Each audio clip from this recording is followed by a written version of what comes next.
விசாரணை போயிட்டு இருக்கு. விசாரணையில யாரெல்லாம் என்ன நடந்துச்சுன்னு சொன்னாரு. அந்த மேடையில பேசின பிஜேபியினுடைய மாநில தலைவர் அந்த சம்பவத்துக்கு 7 மணி நேரம் லேட்டா வந்தாரு, 12 மணி நிகழ்ச்சிக்கு 7 மணிக்கு வந்தாருங்கிறத மட்டும் சொல்லிட்டு கடந்து போனாரு. அவர் ஏன் விளக்கு அணைச்சாரு, ஏன் உள்ள போனாரு, காவல்துறை சொன்ன இடத்துல வாகனத்தை நிறுத்தாம மாற்று பாதையில ஏன் போய் உள்ள போய் கூட்ட நெரிசலை ஏற்படுத்தினாங்கிறதெல்லாம் பேசியிருந்தாருன்னா ரொம்ப நல்லா இருந்திருக்கும்.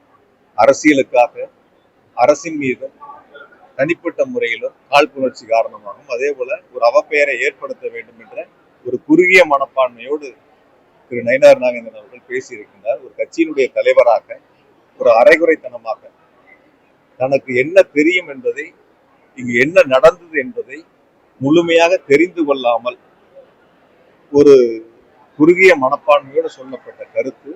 அப்படிப்பட்ட கருத்திற்கு நான் பதில் சொல்லி நேரத்தை வீணடிக்க விரும்பவில்லை.